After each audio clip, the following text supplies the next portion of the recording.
Welcome to CIO Leadership Live Middle East. My name is Andrea Benito, editor at CIO Middle East. And on this special day, Women's Day, congratulations to all the amazing women who are working hard to break the gap and empower women, not only in IT, in every sector. And today our guest is Hoda Al-Hassimi, president of Emirates Digital Association for Women. Hello, Hoda. Happy Women's Day. Thank you so much for your time. Andrea, it's such a pleasure always to talk to you and to your audience. Hello. Hello, good morning and good evening and good afternoon to everybody who is tuning in from every part of the world. Thank you so much. Well, as I say president of Emirates Digital Association for Women as a start because you are very active in the region, part of every important IT event that takes place here. You are also leading Women in AI, director of the Center for Cybersecurity at the New York University of Abu Dhabi, co-chair for the World Economic Forum Global. I can continue. So please, Hoda, let us know more about you, about your different roles and how you are supporting women in the region. Thank you so much, Andrea, for asking.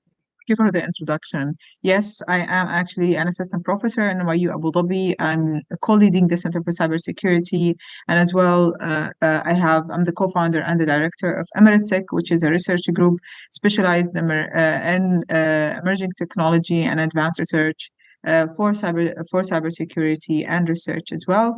I'm leading the Women in AI community for the Middle East. And the president of Emirates Digital Association for Women, the co-chair for the Global Future Council for Cybersecurity at the World Economic Forum. It's absolutely my pleasure to keep on striving and doing whatever we can in the field of science for women across board. Tell us more about Emirates Digital Association for Women. What is what this association is doing? How are you supporting women? The goal of this association? So Emirates Digital Association for Women was co-founded around the 2010 and 11 with the purpose in mind to support women across board in UAE and encourage equitable and unique opportunities for the communities that are supporting women and women themselves. So we don't just support women, but we also support children, and we're supporting communities that are considered primarily for women. And I think this is very natural. When women come into the picture, they don't think of themselves as the primary beneficiary of opportunity, but also as the community, an extension of the community as a primary beneficiary of the community. So yes, that's Women IDAO in a nutshell. It's non-for-profit organization registered under, used to be registered under the Ministry of Community Development in UAE, at the moment under Department of Community Development in Abu Dhabi, and we are striving to just build concrete collaborations with world organizations and with UAE community as well, to build unique opportunities for women and mentorship and championing and building knowledge, multiple things across board. Now that you are talking about across the world, since we are in the Middle East, I would like to be focused about our region. I can say that things are done different. I remember not that far, like 3 years ago, in every event you saw only maybe one woman, sometimes zero. Now we really see panels only focus about women in AI, women in IT, women in cybersecurity. And I mean, it's great, but hold on, in your opinion, you have been in the industry for a long time. How much do you think the industry has changed since you joined? Are we really breaking the bias? So it's a very hard question to answer, I would say, Andrea, because that's the reason as well we established the community in IDAO, because we want to control the statistic going for women, about women from this region. And I would say let's first understand the global reporting. Are we breaking the bias? We're doing it on a constantly, on day-to-day kind of activities. How successful we are in terms of breaking this bias. I remember when I used to, and this is an example that I use most of the time, but when I used to be a while ago, when I used to be a student in UAE universities, I remember I was amidst the 70% or 90% of the class, which was classified to be a class of engineering and IT and science. And then when I went to Europe with the same kind of class, I was amidst the 12% in the class. When I did my PhD, I was amidst the 1% or 2% of the cohort of women. And I was in a field which is cryptography, cryptanalysis, I'm still at that field, where the representation of women is very, very, very low. And you could maybe name 1 or 2 or 3 women within the community, but later on around graduation years, when it's like 2014 or 2013, I do remember that we have like a higher number of women joining the field. And within this kind of scenario, we still see the biases being built, the biases against equitable gender representation in general. They would always continue to exist. Because I remember preparing for a certain article a few days back, and I read this UN recent reporting on women that says that it would take 286 years to close the global gender gap. Where we actually at the moment live in a world that more than 2/3 of the world illiterates are actually women. That's around 796 million people. So from the pool of illiterate people, you have over 2/3 are women. Yes, we have a strong economic evidence that we have a higher participation of women in STEM field and STEAM field in general, but it's not enough because we need to have a better authentic representation of women within this field, because women have always proven that within their participation of these fields, they bring economic contribution to GDPs of their countries not less than 3%, as the forecast has entailed it for 2050, for example. Hoda, sometimes we talk about supporting women who are already in an STEM career and already in the tech industry, but from my perspective, sometimes we need to move forward. Do you think enough is being done, not only in the university, in the schools, because kids are already working to be successful in the future? Do you think like professionals in the field to move forward and go to schools and talk about why we need women in technology? Because if you go, as you say, when you start, if we go to the universities in computer science, maybe there are 2 women and 10 men. And those were kids who took the decision before to study an STEM career, computer science. So sometimes I feel that the work needs to be done prior the university. Oh, yeah. I mean, Andrea, it's such a great question. I think the work to be done here is not at a certain phase of life. We really need to think of the value chain of women representation across board. And we need to work across all of this value chain. So we need to work on women, yes, strong representation in early years, also women strong representation and identity celebration even prior to those early ages. And also women representation at the junior years and at senior years, at leadership position in the university, in the schoolroom. From my work within the industry, within industries that have a very multi-stakeholder approach, very diverse in their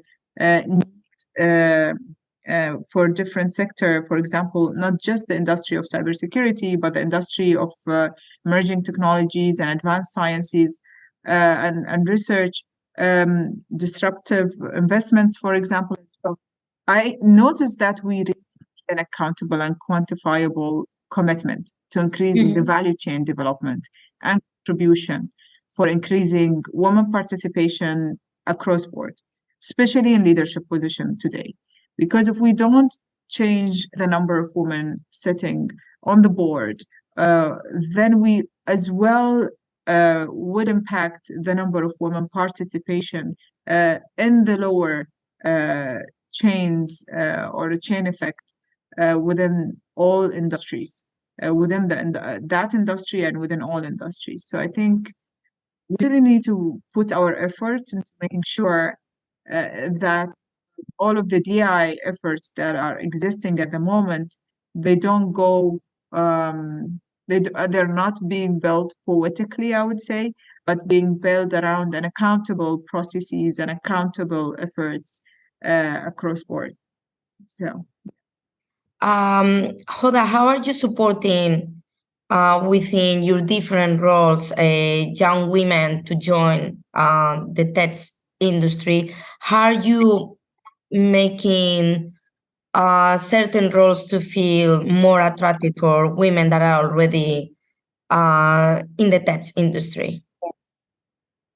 So through the different representation of communities that I have, we have mentoring programs, and as well, I would say I don't want to call it mentoring, because mentoring is sometimes could be perceived as a passive activity of supporting someone through guidance and advice. So we do the guidance and advice, but also we provide a strong level of championship where we try to promote women to different positions within this STEAM field in general and within the technology field. This is number one.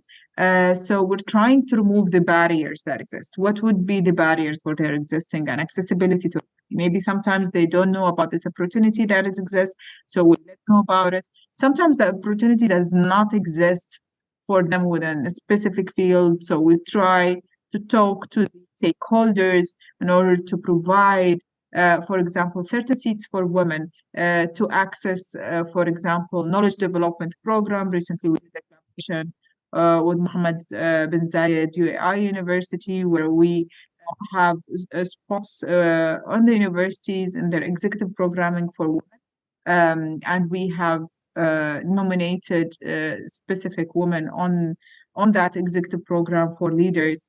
As well, we are trying to build nominations for women in other programs. For example, programs that are related to technology and analytics as well. We opened pathway for scholarship for women for their master's degree. So in order to upskill them within this field and put them as a prominent contenders in a mixed environment with key decision makers as well, who are coming from different industries and different government units.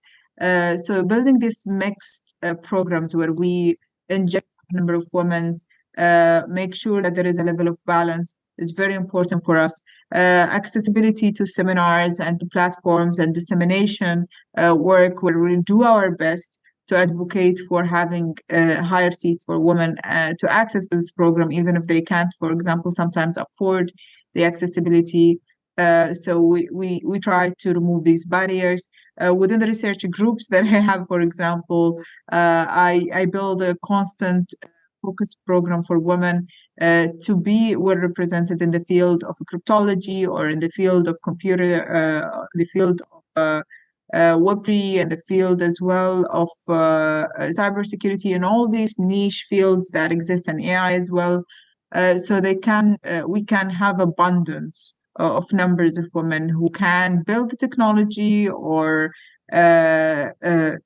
talk about the technology or do practices and policies or do standards. So the whole value chain, because end of the day, technology is not about just technical technologists. It's also about this diverse background of people that come and contribute to technology. It's about people who have low degree social sciences degrees, psychology degrees, and many other degrees, and they can also backgrounds or journalist backgrounds as well, journalism background, and they can contribute to the discourse of technology. So that's what we're trying to level down for women across board.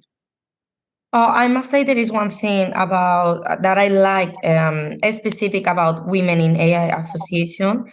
Um, when I met Women in AI, like under it was about a GITEX event.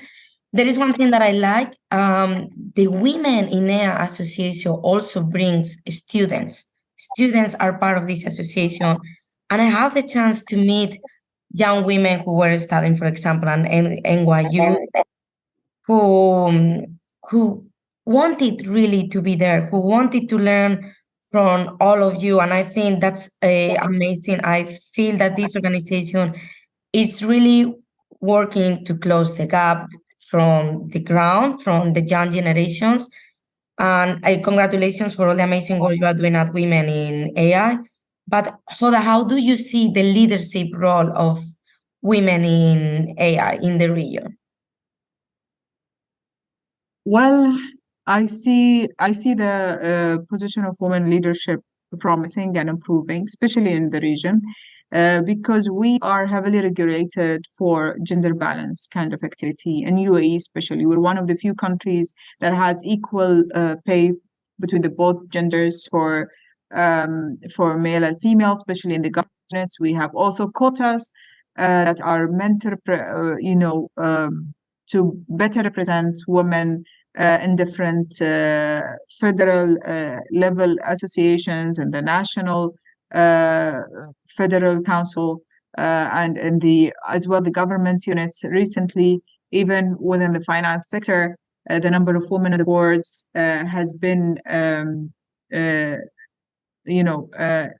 has been a declaration there should be at least one woman in the board for different for different boards across board for highly IPO'd companies in UAE, which is great. I would say progress, because then you, through quota system, through all of these equal pay initiatives and other kind of mechanisms and regulations that are being built at the moment for remote working, for supporting women with maternity, we are building an ecosystem that respects women intellect and nature, and as well promote for women accessibility to high opportunities with leadership.